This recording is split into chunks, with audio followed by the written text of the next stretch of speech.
দর্শক, এই মুহূর্তে গুলশানে বিএনপি চেয়ারপারসনের বাসভবন ফিরোজার সামনে আছেন আমাদের সহকর্মী মাহবুব সৈকত। চলে যাচ্ছি তার কাছে। মাহবুব, আবারও প্রাণচাঞ্চল্য ফিরেছে বেগম জিয়ার গুলশান বাসভবনে। নিজের বাসায় নেতাকর্মীদের ভালোবাসায় সিক্ত তিনি। তো ফিরোজায় এখন কেমন পরিস্থিতি দেখছেন আমাদের জানাবেন।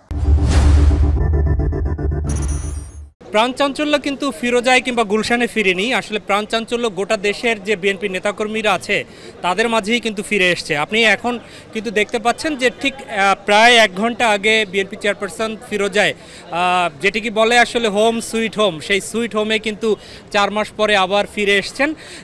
এর মাধ্যমে কিন্তু শুধু ঢাকা মহানগরীর নেতাকর্মী তা না, সারা দেশের যারা বিএনপি প্রেমিক, জিয়া প্রেমিক কিংবা খালেদা জিয়া প্রেমিক, তারেক রহমান প্রেমিক আছে, তার সেই নেতাকর্মীদের যে এবং উৎসুক জনতা তারা কিন্তু এখানে এসে ভিড় করেছিল এবং এখনও কিন্তু রয়েছে।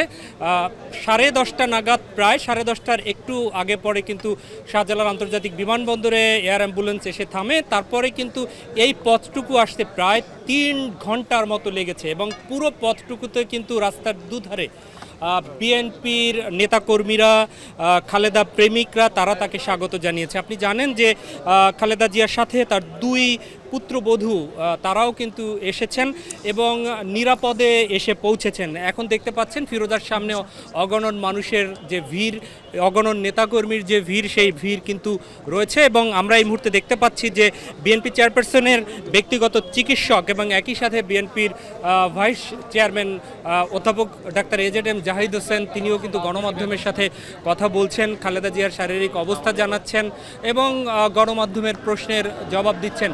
সেই প্রশ্নের জবাবগুলো কি হবে সেটি হয়তো আমরা পরবর্তীতে জানিয়ে দিতে পারবো। ইতিমধ্যেই তার জন্য নেয়া এখানের যে নিচ্ছিদ্র নিরাপত্তা, যেখানে সেনাবাহিনী ছিল, বিজিবি ছিল, এখানে পুলিশ প্রশাসনের বিভিন্ন বিভাগের গোয়েন্দা সংস্থা ছিল, তারা কিন্তু আস্তে আস্তে সেই নিরাপত্তা বলয় কিন্তু এখান থেকে সরিয়ে নেওয়া হয়েছে। এই মুহূর্তে পুলিশের যে প্রোটেকশন সেগুলো আমরা দেখতে পাচ্ছি এবং খালেদা জিয়ার যে নিজস্ব নিরাপত্তা রক্ষী তারা রয়েছে। আমরা কিন্তু দেখতে পাচ্ছি যে অধ্যাপক doctor AZ M Zahid Hossain এই মুহূর্তে কথা বলছেন।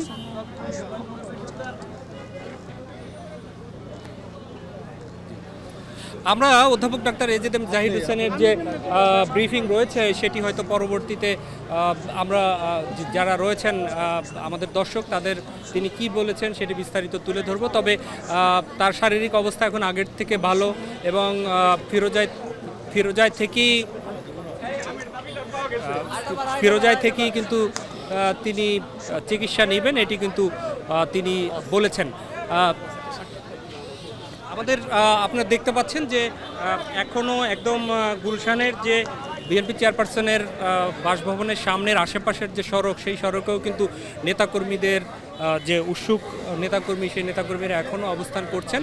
আসলে যারা বিভিন্ন সড়কে অবস্থান করছিলেন, সেই অবস্থানকারী যারা নেতাকর্মী রয়েছে, সেই নেতাকর্মীরা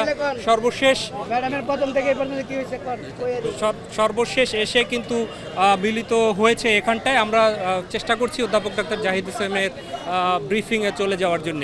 শহীদ রাষ্ট্রপতি জিয়াউর রহমানের শাহাদাত বরণের পরে বিএনপি ঘুরে দাঁড়িয়েছে।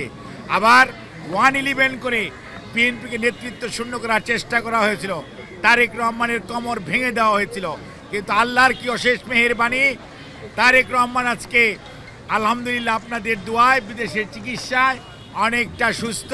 আর দেশনেত্রী বেগম খালেদা জিয়ার কথা এক নেত্রী মাঝে মাঝেই বলতেন, এখনো যায় না কেন, উনিই চলে গেছেন, কিন্তু এখন বর্তমান আল্লাহর কাছে শুকরিয়া জানাই। কাজেই মনে রাখবেন, যখনই প্রয়োজন, জাতির প্রয়োজনে বেগম খালেদা জিয়া নেতৃত্ব দিবেন।